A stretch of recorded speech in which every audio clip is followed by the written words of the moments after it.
A day in my life as a tourism graduate nga nabutog Thailand nga nahimog may sa for today's video dahil kakatapos lang namin sa flag ceremony tapos diretso na agad kami dito sa class. At syempre part na rin ng routine nila yung bago pumasok ay kailangan mag-alcohol muna, pero guys hindi talaga ako lagi ang tagabigay niyan ha. Yung Thai teacher nila ang tunay na alcohol fairy dito. Ako dito extra lang, supporting role lang po. At dahil routine ko talaga after ceremony ay mag-ready na sa lesson at sa warm up, ayan na worksheet time na naman kami. At kung mapapansin niyo sa mga clips, halos puro worksheet talaga nakuha kong video. Guys, yun lang talaga ang chance kong mag-vlog kasi doon ako pinaka-free. Kaya kung sawa na kayo sa worksheet content, same best. At ayan, kakasimula pa lang namin biglang tumawag ng estudyante ko, masakit daw ang tiyan niya. Pero bago ko pa maintindihan yun, hindi ko talaga alam kung ano nangyayari. Kaya laban agad tayo kay Google Translate. Kasi sa oras na yun, wala yung Thai teacher nila. Nasa office siya kasi may dumating na applicant para sa assistant teacher. So ayun na guys, ako muna nagsusolo fly teacher mode, plus translator mode, plus detective mode.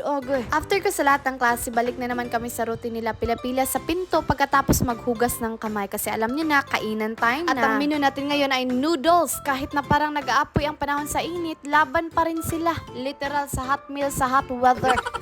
At pagkatapos ng kainan, pila-pila na naman kami para bumalik sa classroom. Para kaming everyday parade guys, pero ang version namin busog edition. O diba bongga? Tingnan nyo, ganyan talaga mga tiyanok kung anak, literal na busog. At pag busog, ayan na, energy level 100. Takbo doon, takbo dito, sigaw doon, kahit toothbrush time na. Inaabot pa ako na ilang minuto kakasaway guys. At fast forward, pag-isip pa lang nila, alam nyo na guys. At dahil Friday, wala pala akong games today, kaya may extra time tayo para ayusin ang buhok na aking mga bata. Kasi syempre, bagong gising equals bagong hairstyle na hindi mo talaga maintindihan guys, para silang may sariling weather forecast sa ulo. At pagdating na alas 3, balik na naman tayo sa pagtuturo kasi alam nyo na guys, kailangan natin kumayod para sa salapi. Charis. Huy! Ito lang talaga, ang tutor ko, siya ang bumubuhay sa akin kasi yung sweldo natin parang bula pagdating ng araw ng sahod.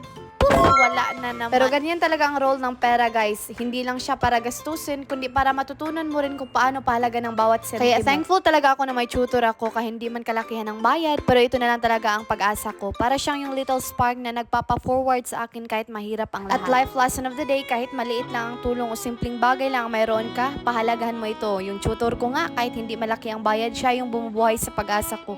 At minsan kahit sa simpleng routine at araw-araw na efforts, nandyan ang mga blessings na hindi mo napapansin. Kaya cherish every little thing. Kapuna ka!